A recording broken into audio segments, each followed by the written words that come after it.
एक मेरी फाइल किसकी है, इंडेक्स वाली फाइल है जिसके अंदर फॉर्म आ रहा है। Yes, sir. और एक मेरी फाइल है किस नाम से, फैच नाम से, जिसके अंदर क्या आ रहा है, टेबल की फॉर्म में डेटा आ रहा है। सर ये फैच नहीं है, रजिस्टर्ड यूजर है। हाँ रजिस्टर्ड यूजर ये रहा।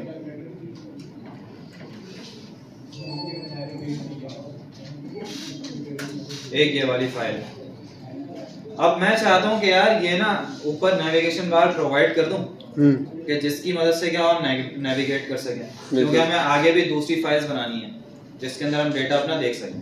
ठीक है, तो अभी हमारे पास क्या हो रहा था, हमने अपडेट तक का काम कर लिया था ना। यस सर, डिलीट रह गया अभी, डिलीट रह गया। और एक काम करते हैं, पहले तो नैप बार डाल लेते हैं। तो नैप बार डालने के लिए हमेशा एक बात समझ लेना कि आपको क्या काम करना है। नैप बार डालने के लिए आपको एक अलग से फाइल बनानी है, इसी के अंदर बना लो ज़्यादा बेहतर है। जो आपका फोल्डर है फॉर्म वाला, ये वाला, इसके अंदर मैंने एक फाइल बनाई header.php। या तो हेडर बना लो या नैप बार बना लो, आपकी मर्जी है। अब उठा लेते हैं बूट स्ट्रैप से नैप बार, लिंक और नैप बार, लिंक पे उठा लेते हैं और यहाँ पे एक्सक्लेमेशन मार्क डॉक टाइप लगाया, लिंक लगा दिया और यहाँ पे नैप बार उठा लेते हैं। ये नैप बार आ गया, यहाँ से कॉपी करके nap bar start, nap bar and, ये लगा दिया। ठीक है, अच्छा अब हेडर को चलाएंगे।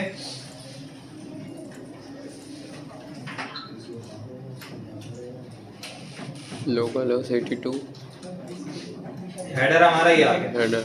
अच्छा अब हम चाहते हैं कि यार इस हेडर को ना यहाँ डालें ऊपर, ताकि हम फैच वाली फाइल में भी जा सकें, रजिस्टर्ड यूजर्स की फाइल में, और हम कहाँ जा सकें, हम इंसर्ट भी कर सकें डेटा, फॉर्म भी आ जाए हमारा। सही है, ठीक है, ऐड यूजर मतलब। तो हम क्या करेंगे, इस वाले हेडर को इंक्लूड करेंगे यहाँ पे। तो मैंने आपको एक फंक्शन बताया था स्टार्ट में कि अगर हम किसी फाइल को ऐड करते हैं दूसरी फाइल के अंदर, तो हम PHP का कौन सा फंक्शन यूज करते हैं, इंक्लूड का। तो इंक्लूड हमने कॉन्फ़िग किया हुआ है, हम इसके साथ साथ क्या कर देंगे, हम हेडर भी कर देंगे। header.php। अब ये कौन सी फाइल है हमारी, इंडेक्स वाली फाइल, इंडेक्स वाली में करा। इसी तरह हम रजिस्टर्ड यूजर्स के अंदर भी कर देते हैं, उसी को कॉपी कर लेते हैं, Ctrl+C, और यहाँ पे आके रजिस्टर्ड यूजर्स में आके सबसे ऊपर जो हमने कॉन्फ़िग लगाई है उसी के नीचे Ctrl+V कर देते हैं। ठीक है, अब जरा रजिस्टर्ड यूजर्स को अपनी रिफ्रेश करते हैं तो हमारे पास क्या आ गया, हेडर आ गया। ठीक है, हेडर को डार्क कर देते हैं, हेडर में जाके BG डार्क ताकि हमें नजर आए सही से। बीजी बॉडी टेटरीन में ये है ना, एंड में ये हटा दे, डार्क कर दे सर। अभी वो लगा हुआ है, स्लैश लगा, स्लैश लग गया। और नैप बार डार्क भी करेगा सर, नैप बार डार्क, BG डार्क, वो वाइट कर ठीक देगा, है, वाइट हो जाएगा। अब यहाँ पे लिंक्स को एडिट करते हैं। यस सर, यहाँ पे हमारा आ जाएगा फॉर्म ऐड यूजर, एंड ठीक है, जिसके थ्रू फॉर्म खुलेगा। फॉर्म, तो फॉर्म का लिंक है हमारे पास PHP index.php index.php। अब दूसरा हमारे पास क्या है, एक ये लिंक बना हुआ है जिसके अंदर क्या है, VO यूजर कर देते हैं या रजिस्टर्ड यूजर्स कर देते हैं।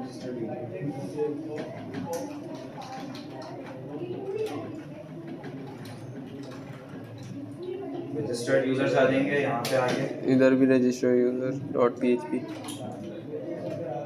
आ रही, ये आ आ गई। रही।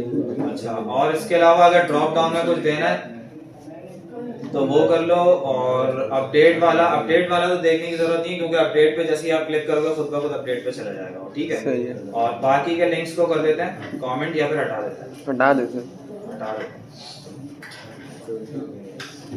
ये हटा दिया हमने। सर्च बार रखते हैं अभी थोड़ी देर के लिए, क्योंकि आगे जाके सर्च भी करेंगे। ओके, ठीक है, ये हमारे पास नैप बार आ गया। अब हम ऐड यूजर पे जाएंगे तो यहाँ से फॉर्म आ गया, फॉर्म के अंदर आ गए, और index.php रजिस्टर्ड यूजर्स पे जाएंगे तो रजिस्टर। रजिस्टर्ड यूजर्स आ जाएंगे हमारे पास। सही है, समझ में आ गई बात सबके। अब हम क्या करेंगे, अब हम इन्हीं डेटा को, इस डेटा को हमने अपडेट किया था अच्छा, अपडेट करने पे हमने कौन सी लॉजिक चलाई थी? मतलब सर अपडेट पे कौन सी वाली लॉजिक चली थी हमारी? क्या लॉजिक लगाई थी? सर हमने मतलब न्यू फाइल बनाई थी update.php की, उसके अंदर फॉर्म डाला था फॉर्म जो मतलब के रजिस्टर्ड यूजर थे उनका वो ठीक है सबकी।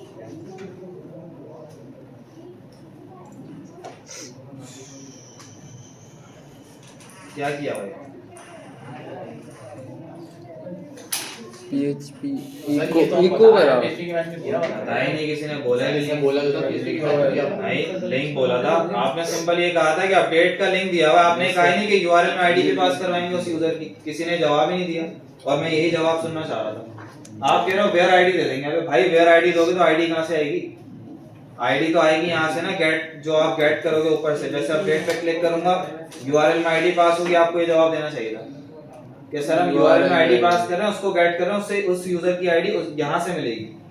मैंने आपसे ये सवाल भी किया कि मुझे कैसे पता चलेगा कि स्पेसिफिक यूजर की आईडी है? आपको ऐसे पता चलेगा, क्लिक करूंगा यूआरएल में आईडी पास हो जाएगी इसकी। तो यहाँ से गेट करके आईडी मंगवाओगे। जब आईडी यहाँ से गेट करके मिल जाएगी तो पता चल जाएगा कि इसी यूजर की आईडी है, क्योंकि उसी के आगे क्लिक हो रहा है। समझ में आ गई बात? और हमने आईडी किस तरह पास करवाई है? इस तरीके से इको डाटा के वेरिएबल कि जो हमने डेटा सारा फैच किया था उसके साथ आईडी फैच करके हमने क्या करवा दी? इको करवा दी यूआरएल के अंदर। ID equals to this. अब ये वाली आईडी कौन सी आईडी है? जो यूजर, जिस यूजर के आगे क्लिक हो रहा है, उस यूजर की आईडी यूआरएल में पास हो रही है। और यूआरएल में पास होके हमने क्या कर दिया? दूसरी फाइल में, जो फाइल जिस फाइल के अंदर हमने उसको पास करवाया, update.php में गए। ये हमारी फाइल है update.php। यहाँ जाके हमने सबसे पहले कहा कि अगर आईडी सेट हुई हुई है तो क्या कर दो? यूजर आईडी के अंदर उसको क्या करवा दो? स्टोर करवा दो फैच करके, गेट करके। सही। और यूजर आईडी के अंदर क्या आ गया? उस यूजर की आईडी जिस यूजर के आगे क्लिक हो रहा है। ठीक है? गेट लिखना जरूरी तो नहीं था नीचे वाला? क्यों लिखना जरूरी नहीं है? ये वाला हाँ, क्यों लिखना जरूरी नहीं है? ये तो यूआरएल से गेट कर रहे हो ना आप। URL तो यूज करना पड़ेगा। सुपर ग्लोबल वेरिएबल है। स्टार्ट में तो बताया था पोस्ट क्या काम करता है, गेट क्या काम करता है। गेट तो ऊपर जंप कर देंगे तो नीचे करने की जरूरत नहीं पड़ेगी। वेरिएबल के कहाँ नाम ऊपर? ये बेटा, ये इस तो वो side। काम कर रहा है ना कि ये मैं पूछ रहा हूँ उससे कि अगर यूआरएल में आईडी मिल रही है इस तो side। फिर यहाँ पे उठाओ यूआरएल से आईडी और यहाँ पे डाल दो उसके अंदर, इस वेरिएबल के अंदर। मैंने ये काम इस किया वेरिएबल के अंदर सही है। इस साइड मैंने इसलिए लिखा है कि अगर यूआरएल में आईडी मिलेगी तो देना, वरना नहीं देना। सही। ठीक है? और उसके बाद सिंपल सेलेक्ट की क्वेरी चलाई और कहा भाई यूजर की आईडी जो उसके अंदर आ रही है, वो आईडी अगर आपको मिलती है डेटाबेस के अंदर तो आप क्या करो? तमाम डेटा उठा के ले आओ यूजर का, यूजर डेटा के टेबल में से। तो उसको ये वाली आईडी मिली यूजर डेटा के टेबल में से, डेटाबेस के अंदर। वो तमाम डेटा उठा के ले आया, ऑल कर दिया हमने यहाँ पे। और सारा डेटा उठा के जब हमने चेक किया कि भाई एक भी रॉ मिलती है, अगर एग्जिस्ट करती है, तो व्हाइल के लूप के अंदर हमने क्या किया? रिजल्ट डाल दिया उठा के, और रॉ के अंदर क्या आ गया? तमाम डेटा उठ के 1 बाय 1 फैच होके आ रहा है। पहले यूजर की आईडी, दूसरे यूजर की आईडी, तीसरे यूजर की आईडी। लेकिन हमें क्या चाहिए? स्पेसिफिक आईडी दे दी थी हमने उसको, तो उसने क्या किया? उसी यूजर का डेटा उठा लिया और उसको हमने कहाँ डाल दिया? वैल्यू के अंदर। ये तो हमने पिछली क्लास में पूरा काम सिंपल किया था। वैल्यू के अंदर आईडी डाली, एफ नेम डाला, लास्ट नेम डाला, ईमेल डाली। लेकिन आईडी को हमने क्या रखा हुआ है यहाँ पे? हिडन रखा हुआ है, ध्यान में रखना।